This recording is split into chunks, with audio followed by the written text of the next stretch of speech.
네, 주간사 선정과 함께 합병 작업 본격화 소식을 알린 셀트리온 삼형제. 지난 12일부터 사흘간 주가 랠리 펼치면서 시가총액이 4조 불었습니다. 합병 기대감에 따라서 셀트리온 삼형제 주가가 상승을 했고요. 어제 그제는 좀 쉬어가는 모습 나왔는데요. 어제는 대신 2차 전지주의 날이라고 해도 과언이 아닐 정도로 에코프로 위시한 2차 전지주의 독주가 돋보였습니다. 2차 전지 그리고 셀트리온 관련 이슈 점검해 주실 분이죠. 이영훈 하이투자증권 강북 WM 이사 모셨습니다. 어서 오십시오, 이사님. 네, 안녕하세요. 네, 많은 분들께서 이 시간 또 기다리고 계셨는데요. 네, 지금 사실 에코프로 질문을 안 드릴 수가 없습니다. 어제 장에서 11.9% 오르면서 111만 8천 원에 거래 마감하면서 황제주 자리에 딱 안착을 했습니다. 지금 이 구간에서 2차 전지 투자 지금 유의사항과 포인트들 좀 짚어주시죠. 지금 뭐 유의사항을 말씀드리는 것도 사실 좀 이상하고요. 조심스럽죠. 아니면 이제 이게 어떤 펀더멘탈을 가지고 지금 시장을 논하는 단계가 아니라 지금은 철저하게 수급에 의해서 움직이는 장이기 때문에 유의사항이라기보다는 제가 이제 몇 가지 포인트를 가지고 좀 말씀을 드리는 게 나을 것 같습니다. 제가 좀 PPT를 좀 준비한 게 있는데 혹시 띄워주실 수 있는지 모르겠는데. 네, 나옵니다. 일단 첫 번째는 이게 아까 수급 이슈라고 말씀을 드렸는데 그 공매도를 지금 어저께 제가 저녁에 들어가가지고 정리해서 보니까 상위 그룹 안에 들어가 있는 게 다 2차 전지예요. 특히나 지금 이제 에코프로나 에코프로 BM 같은 경우는 거의 시가총액의 5% 수준 정도가 저희 공매도가 지금 들어가 있는데 문제는 이 공매도 장고들이 다들 좀 손실 구간에 들어가 있는데 그것도 엄청 크게 들어가 있다는 거죠. 그러면 이 수급 자체가 결국은 다시 환매가 나오는 숏스퀴즈의 어떤 직면에 있는 그 포지션들도 좀 있는 것 같고 그렇기 때문에 이런 것들이 하나가 또 있고 또 하나는 지금 2차 전지가 지금 이제 인기가 있고 다시 부각이 되다 보니까 뭐 몇몇 자산운용사에서 계속 ETF 출시가 좀 일어나고 있고 그쪽으로 자금이 들어가게 되면 그 역시 또 신규 수요가 되고 있습니다.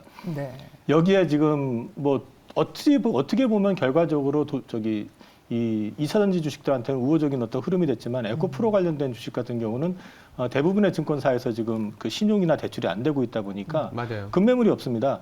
그리고 지금 갖고 있는 잔고를 어저께 잠깐 살펴보니까 신용이 한 1% 중반?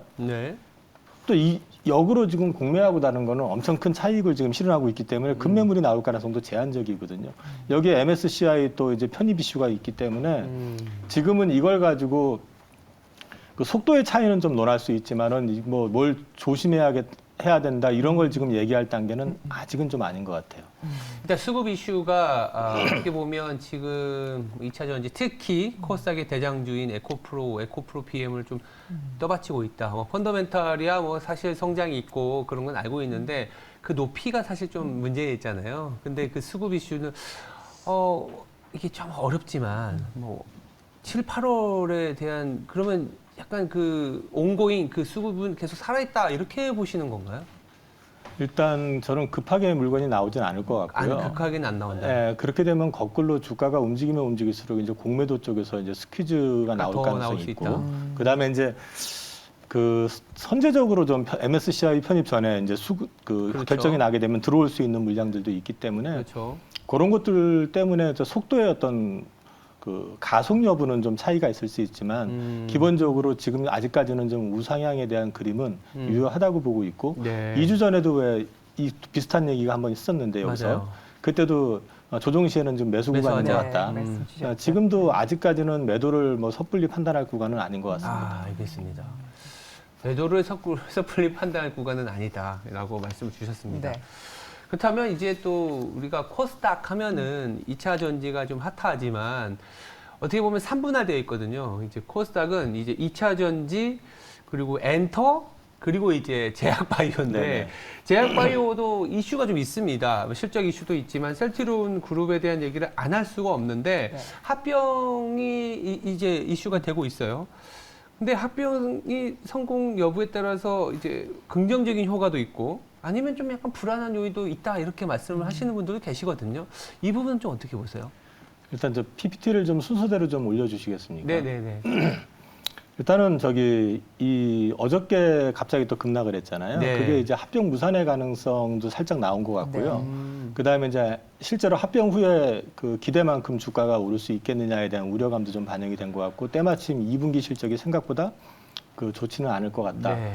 이런 것들 때문에 주가가 좀 눌린 측면이 분명히 있는데, 이 합병 시에 긍정적인 측면이라고 하면 일단 셀트리온 하면은 성장의 아이콘이었었지만 네. 이제 최근에 그 시밀러 시장이 좀 경쟁이 치열해지다 보니까 거기서 좀 주춤한 상황이었고, 이 성장 과정에서 이제 항상 노이즈가 됐었던 거는 이제 회계 이슈 논란, 물론 작년에 그 부분을 종식을 시키기는 했지만 여전히 그 셀트리온과 셀트리온 헬스케어 간의 어떤 내부자 거래 비슷한 이런 그 비중이 과도하다라는 점, 어떻게 보면은 지금 옛날부터 이제 공격의 빌미가 됐었던 게 하나는 공장이고 하나는 창고 아니냐, 네. 뭐 이런 이슈들이 있었잖아요. 네. 이제 이런 것들이 하나의 기업으로서 정상화된다 그러면은 그런 이슈에서 좀 풀릴 수 있다라는 거 하나. 두 번째는 이제 비용 절감 효과가 있겠죠, 아무래도. 그렇죠. 그다음에 또 이제 의사결정 과정이 좀 신속해질 수 있는 여지가 분명히 있고.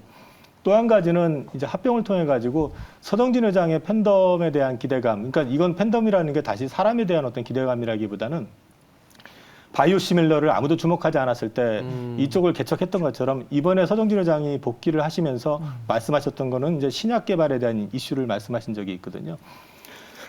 그런 부분들이 좀 구체화된다면은 일단 시장에 좀 안정을 줄 수 있지 않겠느냐. 바이오 섹터에는. 또 한 가지는 이제 이게 합병이 되게 되면은 코스닥의 대표적인 그 시가총액 상위주 두 개가 사라지게 됩니다. 네. 셀트리온 헬스케어하고 제약이 사라지게 됩니다. 그러면 코스닥 시장에서 바이오 섹터가 그대로 그냥 그 비중 자체가 쪼그라들고 말 것이냐, 아니면 그거를 그 또 다른 어떤 어디에선가 누가 채워줄 것이냐를 볼 수 있는데, 그걸 100%다 바이오가 채우지 않더라도 일정 수준 이상만 바이오가 채우게 된다면 남은 바이오 섹터들한테는 네. 그게 또 다른 기회가 될 수도 있다. 그런 측면이 있고요. 좀 네거티브하게 좀 말씀을 드리면은 네. 만약에 이게 떠밀려 가지고 억지로 니네들이 합병하라고 했으니까 하는 거야. 이렇게 됐을 경우는 이제 무산이 된다든지 그럴 가능성도 분명히 있고, 또 이제 생각보다 많은 공개 매수 금액이 나왔을 때 이럴 때는 좀 노이즈가 좀 심해지게 되면 오히려 좀 자충수가 될 수도 있다. 네. 그래서 이거는 개인적인 희망이긴 하지만은 좀 합병이 정상적으로 진행이 됐으면 하는 생각이 있습니다. 네. 네. 지금 합병과 관련된 긍정적인 효과 그리고 또 불안 요인들을 좀 짚어주셨고요. 개인적으로는 합병이 좀 잘 추진됐으면 좋겠다라는 말씀 네. 덧붙여 주셨습니다. 사실 이 제약 바이오 섹터 기대감은 좀 많아지고 있는데 아직은 흐름에서 좀 소외된 분위기입니다. 본격적인 이 바이오 섹터의 반등은 언제쯤이나 가능할까요? 그 뭐 10만이 알 수 있는 영역입니다. 네.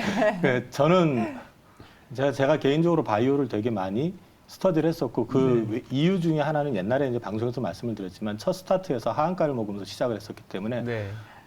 독하게 한 몇 년을 준비를 했었어요. 근데 이제 그 상반기에도 사실 바이오가 전혀 그 바이오텍들은 완전히 바닥을 땅굴을 팠었지만은 네.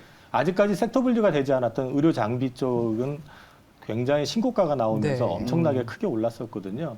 근데 이제 이런 부분들이 그러니까 바이오를 단순히 이제 신약 개발로만 보니까 안 됐다라고 하지만 어찌 보면 올해는 사실 의료기기 장비 쪽에서 한번 시세를 냈다라고 볼 수 그렇죠. 있고 그 외의 부분에서 기다리고 있는 이제 바이오텍이 과연 얼마나 언제쯤 반등할 것이냐를 보면 저는 이제 일단 하반기에도 크게 옛날 같은 그런 영광을 보기는 쉽지 않을 것 같다. 아. 이제 그거는 이유가 그 당시에는 성장이 귀할 때였었고 네. 성장 섹터가 드물었었는데 지금은 성장하면서 숫자가 나오는 섹터들이 너무 많습니다. 많으니까요. 네. 일단은 2차 전지 나오고 그렇죠. 그다음에 이제 또 지금 뭐 부각되고 있는 건 그린 에너지도 나오고 여기에다가 또 그거와 관련되어 있는 뭐 송배전 장비 쪽 이런 것들까지 해가지고 워낙에 성장 섹터들이 많다 보니까 이 바이오만의 어떤 독주는 어차피 좀 쉽지 않을 것 같고 대신에 워낙에 많이 빠져 있는 데다가 바이오 섹터도 보면은 셀트리온을 위시해가지고 공매도 잔고가 굉장히 많이 늘어 있습니다 최근에.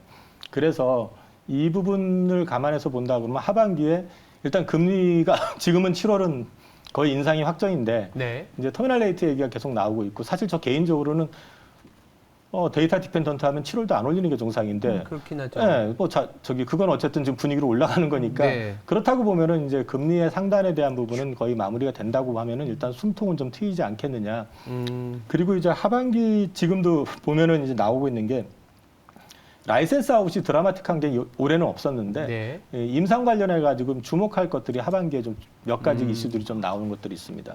그래서 그런 것들 결과하고 맞물려 주면은 일단 최소한 그 갭 메우기 일정 수준 그 정도까지의 어떤 반등은 좀 나오지 않을까 그렇게 보고 있습니다.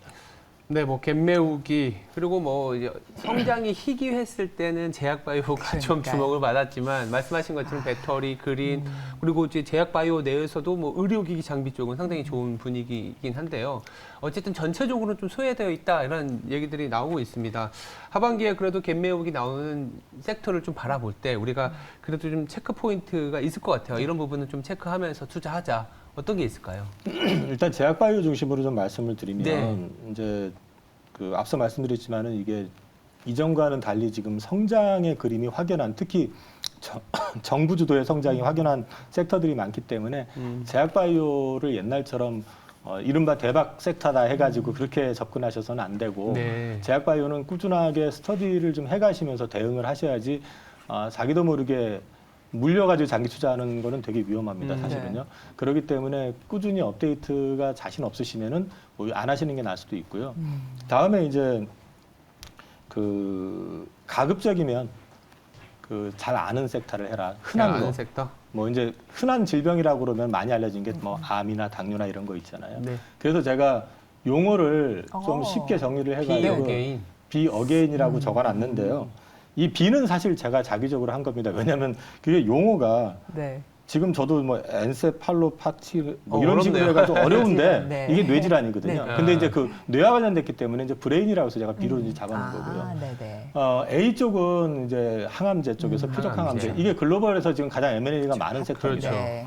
그 다음에 이제 G는 요즘 이제 갑자기 부각이 되고는 GLP-1, 비만, 당뇨. 뭐 우리나라 증시 내부를 보셔도 이쪽과 관련돼 있는 주식들이 최근에 한 달 동안 상승률이 굉장히 높아요. 맞아요. 네, 그러니까 맞습니다. 이런 쪽은 여기만 그런 게 아니라 사실 글로벌 트렌드입니다. 위고비라든지 싹센다라든지 이런 것들 관련해서도 그렇고 또 상반기 주도했던 AI. 그다음에 N은 이제 비알골성 지방간 치료제라고 해서 이거는 현재 신약이 없는 상태거든요. 약이 없어요, 치료약이.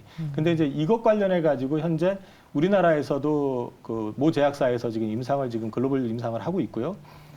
이쪽 관련돼 가지고 지금 이슈 메이킹을 할 수 있는 부분들이 있기 때문에 핫 트렌드는 이쪽이니까 이쪽과 관련돼 있는 기업들을 좀 검토해 보시고 단순히 테마로 접근하시지 말고 기업의 내용이 어느 정도 충분히 가시성이 좀 보이는 쪽으로 좀 길게 보시고 투자를 하셔야지 테마성으로 좀 접근하시지 않으셨으면 좋겠습니다. 네, 알겠습니다. 네, 제약바이오 이영훈 이사님께서 만들어내신 키워드가 되겠습니다. 비역에는 네. 주목해보자라는 말씀으로 좀 정리를 해보겠고요. 2차 전지 그리고 셀트리움 그룹주에 대한 투자 전략도 이렇게 짚어주셨습니다. 네, 이영훈 이사님 오늘 말씀 대단히 감사합니다. 감사합니다.